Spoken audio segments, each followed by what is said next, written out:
Hello everyone, welcome to knowledge kingdom. आज हम पढ़ेंगे class 6 SST first chapter geography, the earth in the solar system. How wonderful is to watch the sky after sunset, one would have first notice one और two bright dot shining in the sky.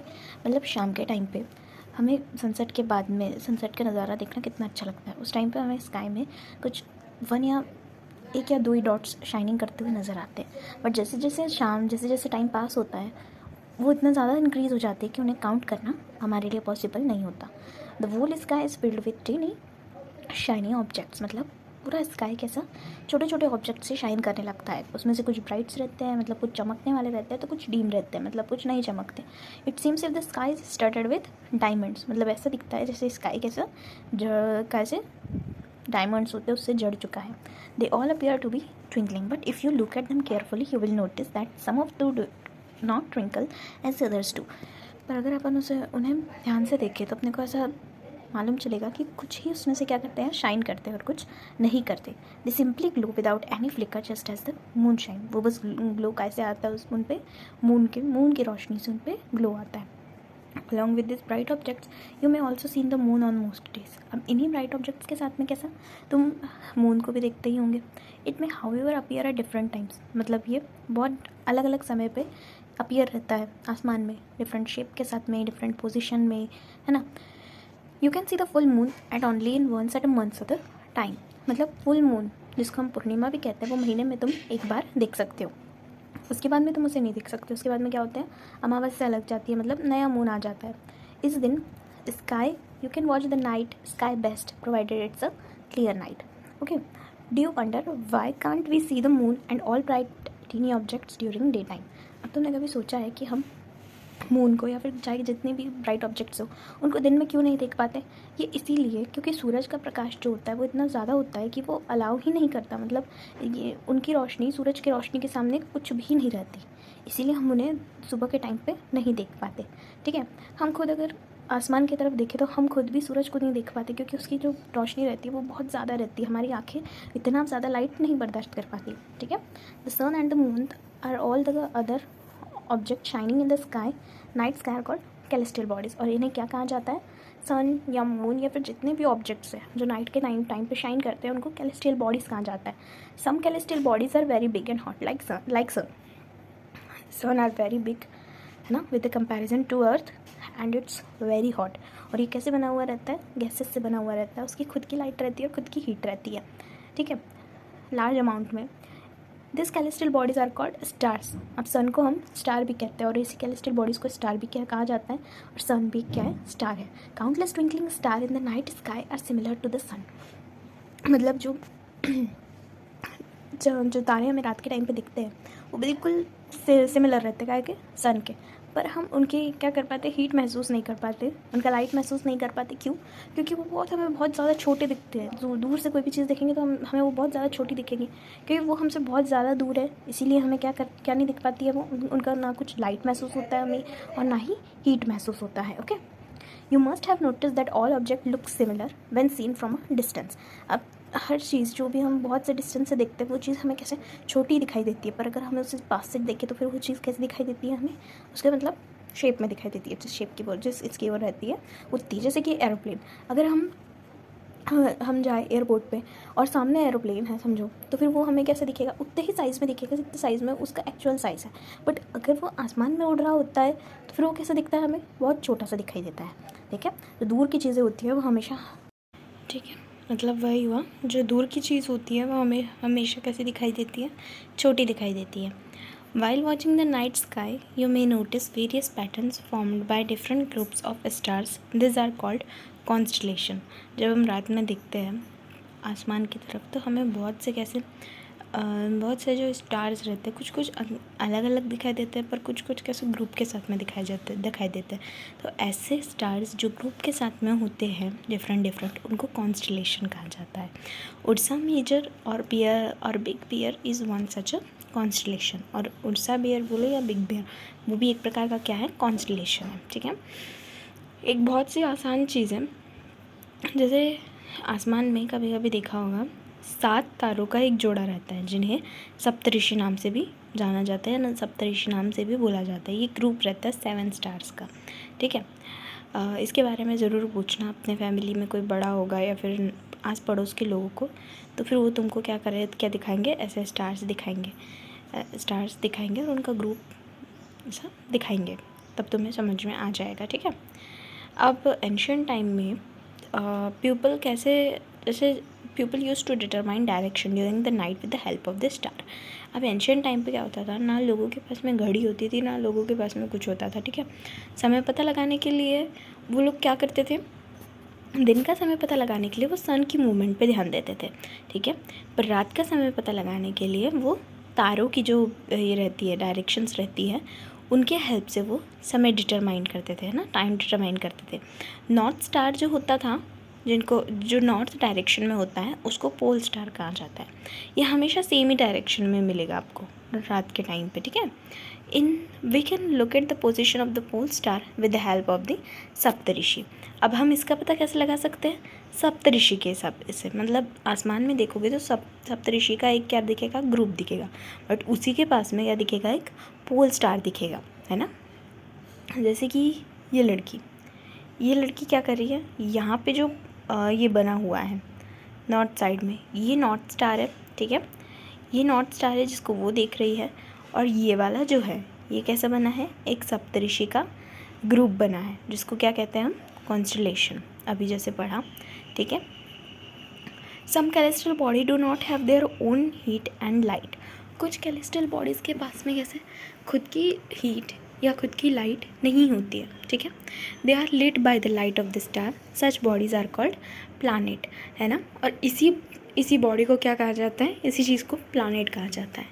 अब जो word planet जो है वो Greek word है Plantae, जिसका मतलब होता है वंडरर्स, मतलब चमत्कार।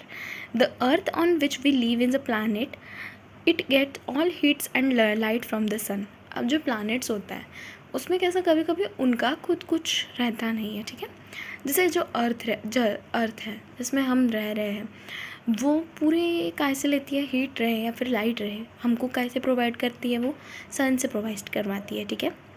Which is our nearest star, मैंने अभी जैसे बताया कि सन को स्टार भी कहा जाता है, तो वैसे ही जो कि हमारा बहुत नियरेस्ट स्टार है, मतलब पास का एक ये है। If we look at the earth from a great distance, see the moon, it will appear it shining just as the moon. मतलब अगर हम अर्थ को बहुत दूर से देखें तो हमें क्या दिखता है, मून भी दिखता है, बट उसी के पास में एक और मून दिखता है ना। The moon that we see is the sky, we see in the sky is a satellite. अब जो मून को अर्थ का जो होता है वो नेचुरल सैटेलाइट भी बोला जाता है। तो मून जो हमें स्काई में दिखता है उसको क्या कहते हैं हम, सैटेलाइट कहते हैं। It is a companion of our earth and moves around it. ये हमारे अर्थ के लिए क्या है, उसका एक कंपेनियन है, और हमारी अर्थ क्या करती है, उसकी मूव्स अराउंड होती है, मतलब उसके गोल गोल घूमती है। Like our earth, there are other 7 other planets that get heat and light from the sun. हमारे अर्थ जैसे भी और भी ग्रह हैं, मतलब प्लैनेट्स हैं यूनिवर्स में, वैसे तो बहुत ज़्यादा है, बट अभी जैसे फ़िलहाल आपको बताया है उस हिसाब से क्या है, हमारे अर्थ के अलावा भी बहुत सारे प्लैनेट्स हैं जो सन से क्या लेती है, हीट और लाइट लेती है। Some of them have their moons too, मतलब और जैसे हमारे अर्थ का नेचुरल सैटेलाइट मून है, वैसे उनके लिए भी उनका कोई दूसरा मून हो सकता है, ठीक है। अब हम पढ़ेंगे सोलर सिस्टम के बारे में, ठीक है। The Sun, 8 planets, satellite and some other celestial bodies known as asteroid and meteoroids। अब जो सन होता है, 8 जो प्लैनेट्स हैं अपने यूनिवर्स में, सैटेलाइट्स और बाकी अदर कैलेस्ट्रियल बॉडीज़ को एस्टेरॉइड्स और मेटेरॉइड्स के नाम से भी जाना जाता है, ठीक है, जैसे कि इसमें दिखाया है, ठीक है। ये नेपच्यून है, यूरेनस, पहले से बताती हूँ। ये सन है, सन के पास में सबसे ज़्यादा पास में जो प्लैनेट है वो मर्क्यूरी के बाद में विनस के बाद में अर्थ, देन मार्स, और फिर Jupiter is the largest planet, और फिर Saturn, and then Uranus, and then Neptune. Pluto भी था, पर प्लूटो अब नहीं माना जाता है, ठीक है। from the solar system, we often call it our solar family with the sun at its head. अब इसे हम क्या कहते हैं, सोलर फैमिली भी कहते हैं, जिसका हेड कौन होता है, सन होता है. ठीक है, अब हम पढ़ेंगे द सन के बारे में. The sun is in the centre of our solar system. It is huge and made up of extremely hot gases. अब सन जो होता है वो क्या होता है, सेंटर होता है सोलर सिस्टम का, जो कि बहुत ही बड़ा है. और वो कैसा है, वहाँ पे बहुत ज़्यादा extremely hot gases है. It provides a pulling force that blinds the solar system. The sun is ultimate source of heat and light for the solar system, but that tremendous heat is not felt so much because despite being our nearest star, it is far away from us. The sun is about 150 kilometer away from the earth. अब ये क्या करता है, सन जो होता है वो हमारे जो सोलर सिस्टम को एक अल्टीमेट सोर्स प्रदान करता है, कौन सा, हीट का और लाइट का. पर वो उतनी हीट हमें महसूस नहीं होती. क्यों? क्योंकि हम उसे नियरेस्ट स्टार तो बोलते हैं, पर वो हमसे बहुत ज़्यादा दूर है. और जो सन की जो दूरी है पृथ्वी से, मतलब अर्थ से, वो कितनी है, 150 million kilometre from the earth. Okay, planets के बारे में पढ़ेंगे. There are 8 planet in solar system in order of their distance from the sun. मतलब कितने हैं पूरे यूनिवर्स में, टोटल 8 प्लैनेट्स हैं.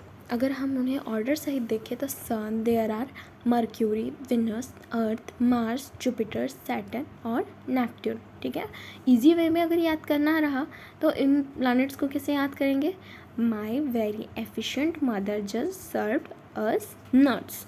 मतलब यहाँ पे जस्ट उसका फॉर्मूला दिया गया है, आपको अगर याद करना हो तो एम से Mercury, then Venus, then earth, then Mars, then Jupiter, then Saturn, then Uranus and then Neptune. All the 8 planets of the solar system move around the sun in fixed path. मतलब जो जितने 8 planets हैं वो कैसे होते हैं, सन के आसपास मूव होते हैं. This path are elongated and they are called orbit. और फिर उसी चीज़ को क्या कहते हैं, ऑर्बिट कहा जाता है. ठीक है, मर्क्यूरी जो होती है वो सबसे पास में होती है सन के. ये कितने, ओनली 88 डेज़ लगाती है 1 राउंड को कंप्लीट करने के लिए. विनस को क्या कहते हैं, विनस को अर्थ का ट्विन भी कहा जाता है. मतलब अर्थ जैसे ही होता है विनस, अर्थ का जुड़वा भी कहा जाता है, because its shape and size are too similar from the earth. मतलब उसका जो साइज़ और शेप जो होता है वो अर्थ के बहुत, मतलब अर्थ जितना ही होता है. ठीक है, अब रिसेंटली में अगस्त 2006 में प्लूटो भी क्या था, एक प्लैनेट था. ठीक है, however in a meeting of the International Astronomical Union a decision was taken Pluto into like other celestial bodies. ठीक है, discovered in recent past may be called the dwarf planet. मतलब जो एक मीटिंग हुई उसके अकॉर्डिंग जो Pluto को other celestial bodies में डाल दिए, जिसको अभी काय से जाना जाता है, ड्वार्फ प्लैनेट्स के नाम से जाना जाता है. पहले 9 ग्रह माने जाते थे, मतलब 9 प्लैनेट्स, बट अभी हमारे यूनिवर्स में कितने हैं, ओनली 8 प्लैनेट्स हैं. ठीक है, the earth is the 3rd nearest planet to the sun. मतलब अर्थ जो है मर्क्यूरी के बाद वाला प्लैनेट है जो सन के क्लोज है. In size is the 5th largest planet. और साइज़ की तुलना में ये 5वां बड़ा प्लैनेट है. It is slightly flattened at the poles, that is why its shape is describe as a geoid. Geoid means an earth like an shape. मतलब इसकी जो शेप है इसी वजह से इसको क्या बोला जाता है, जियोड भी बोला जाता है. Condition favourable to support life are probably found only on the earth. मतलब जैसे अर्थ पे अपन जी सक रहे हैं, हम अपने को क्या होता है, लिमिटेड बोलो या फिर जितना अपने को चाहिए उतने मात्रा में अपने को पानी, हवा, सब कुछ मौजूद है अर्थ में. बट ऐसा हर प्लैनेट में नहीं है. तो लाइफ जो है वो पॉसिबल है, कहाँ है, ओनली अर्थ में, ऐसा माना गया है और ऐसा है भी. ठीक है, the earth is neither too hot and not too cold. मतलब ना ज़्यादा गर्म है यहाँ पे और ना ही ज़्यादा ठंडा है. It has water and air which was very essential for our survival. यहाँ पे हवा भी है, पानी भी है. और मनुष्य के शरीर में सबसे ज़्यादा किस मात्रा की ज़रूरत होती है, एक तो हवा की वजह से ही अपन जिंदा रहते हैं. और अगर पानी नहीं रहा तो भी अपना जीना मुश्किल है. मतलब मोस्टली इंसान 1 या 2 दिन जीवित रह सकता है पानी के बिना, उसके बाद में नहीं रह सकता. ठीक है, The air has life supporting gases like oxygen. Because of all the reason, Earth is a unique planet of the solar system. और यहाँ पे कैसे है, जैसे साइंटिस्ट लोग जब यूनिवर्स पे जाते हैं ना, तो ऑक्सीजन सिलेंडर ले जाना पड़ता है उनको वहाँ पे, क्योंकि वहाँ पे ना ऑक्सीजन होती है और ना ही हवा होती है, ठीक है। बट अर्थ में ये सब चीज़ें मौजूद है, इसीलिए यहाँ पे लाइफ एकदम सेटल है, मतलब यहीं पे लाइफ क्या हो सकती है, पॉसिबल हो सकती है। इन्हीं रीजन्स की वजह से अर्थ को एक यूनिक प्लानट समझा जाता है पूरे यूनिवर्स का। From the outer space the earth appears blue because 3/3 surface is covered by water, is therefore is called a blue planet. अब अगर अपन बहुत दूर से देखो ना, तो फिर बहुत सा पार्ट जो रहता है अर्थ का हमें ब्लू दिखाई देता है। तो ब्लू इसीलिए दिखाई देता है क्योंकि 2/3 सरफेस जो होता है वो काय से कवर होता है, वाटर से कवर होता है, इसीलिए इसको ब्लू प्लैनेट भी बोला जाता है।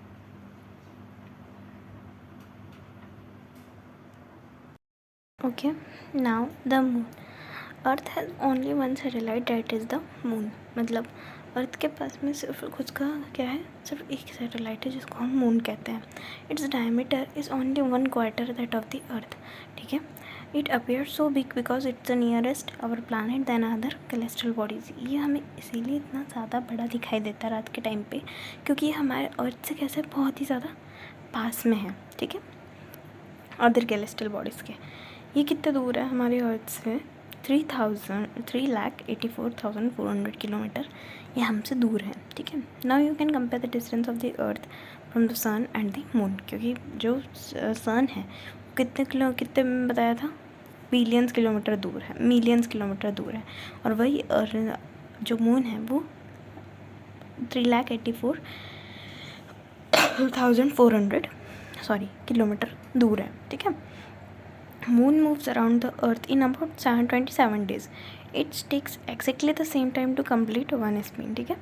अर्थ जो मून होती है ना, उसको अर्थ के चक्कर लगाने में टोटल 27 डेज लगते हैं, जिसका रिजल्ट क्या होता है, हमें सिर्फ मून का एक ही भाग दिखाई देता है अर्थ से देखने पर, ठीक है। The moon does not have condition favourable for life. मतलब मून में क्या होता है, मून में जीने लायक कुछ ये नहीं है, मतलब वहाँ पे जो मून की सतह है वो पूरे गड्ढे हैं, है ना, माउंटेन टाइप की है। वहाँ पे कुछ ऐसा ये नहीं है कि वहाँ पे लाइफ पॉसिबल हो सके, ठीक है। इसीलिए हमें जब फुल मून होता है ना, तो जब पूर्णिमा या फिर फुल मून जिसे हम कहते हैं, उस टाइम पे जब हम देखेंगे तो ये सब चीज़ें हमें कैसे होगी, शो होगी, मतलब ये हम ये सब चीज़ें देख पाएंगे, उसके गड्ढे वगैरह सब। अब एस्ट्रॉयड मतलब क्या होता है, apart from the star planets and satellite there are numerous tiny objects which also move around the sun. अब जैसे हमारे स्टार्स होते हैं, प्लैनेट्स होते हैं, सैटेलाइट होते हैं, वैसे ही कुछ और छोटे छोटे बॉडीज़ होती है जो सन के आसपास घूमती है, जिन्हें हम एस्ट्रॉयड कहते हैं, ठीक है, बिल्कुल ऐसे। They are found between the orbit of Mars and Jupiter. और ये ज़्यादातर कहाँ पे पाए जाते हैं, मार्स और जुपिटर के इधर पाए जाते हैं, ठीक है। Scientist are the view that asteroids are the part of planet which exploded many years back. अब साइंटिस्ट ने अनुमान क्या लगाया कि एस्ट्रॉइड जो है वो एक प्रकार के प्लैनेट्स ही थे, पर किसी विस्फोट के क्या वजह से क्या हो गया, वो टूट गए बहुत भागों में, और जितने भाग उसके टूटे हैं वो उतने भाग अब कैसे वो घूमते हैं, ठीक है। अब पढ़ेंगे मेटरॉइड के बारे में। Meteoroids, the small pieces of rock which move around the sun are called meteoroids. अब ऐसे छोटे छोटे पत्थरों के भाग जो सन के आसपास राउंड करते हैं उन्हें मेटरॉइड्स कहते हैं, ठीक है। Sometimes this meteoroids come near the earth and then drop upon it. मतलब कभी कभी क्या होता है, ये अर्थ के पास में आते हैं और गिर जाते हैं। During the process of the friction with the air they got heated up and burn. अब इसी फ्रिक्शन के दौरान जब ये अगर तेज़ी से आते हैं तब क्या होता है, कभी कभी हवा के दबाव के कारण क्या होता है, ये जल जाते हैं और वहीं पे क्या होता है, जल के पिघल जाते हैं, ठीक है। It causes a flash of light. और इसी की वजह से कैसे एक हमें आसमान में कुछ लाइट्स दिखाई देती, मोस्टली क्या होता है, हमें से टूटता हुआ तारा वगैरह ये सब चीज़ें दिखाई देती है।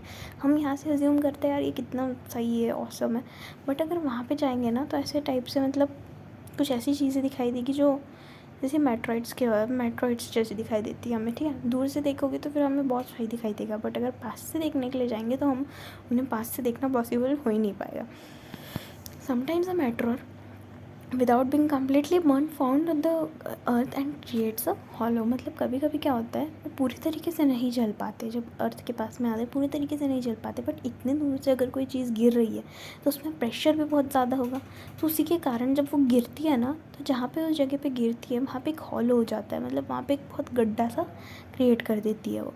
अब कभी तुमने do you see a whitish broad band like a white glowing path across the sky starry night, ठीक है। कभी कभी हम लोग क्या देखते हैं, एक ऐसा तेज़ी से चलता हुआ, मतलब एक लाइन दिखती है हमको वाइट सी, उसी को क्या कहते हैं हम, उसी को ऐसा माना जाता है कि it's the cluster millions of stars, मतलब उसमें बहुत सारे स्टार्स होते हैं, जिसको हम मिल्की वे गैलेक्सी भी कहा जाता है। Our solar system is a part of this Galaxy, और हमारा सोलर सिस्टम कैसा है, इसी गैलेक्सी का एक पार्ट है। In ancient India, it was amazing that the river of light is flowing in the sky. This is the name of the आकाश गंगा। पिछले ज़माने में जो लोग होते थे वो इसको किस नाम से जाने जाते थे, आकाश गंगा के नाम से जाने जाते थे। मतलब ये बहुत ही वाइट वाइट रहती है और पूरी तारों से जड़ी हुई रहती है, बट दिखने में कैसे दिखती है, एकदम से फ्लो होती है। तो उसी वजह से जो पहले के लोगों ने उनका नाम क्या रख दिया, आकाश गंगा, जिसको हम आकाश गंगा भी बोलते हैं। Galaxy is a huge system of billions of stars. Galaxy में क्या होता है, बहुत सारे स्टार्स होते हैं, गैसेस होती है, ठीक है। और ऐसे यूनिवर्स में बहुत सी गैलेक्सी है, ठीक है, जिससे यूनिवर्स क्या है, एक भरा पड़ा है।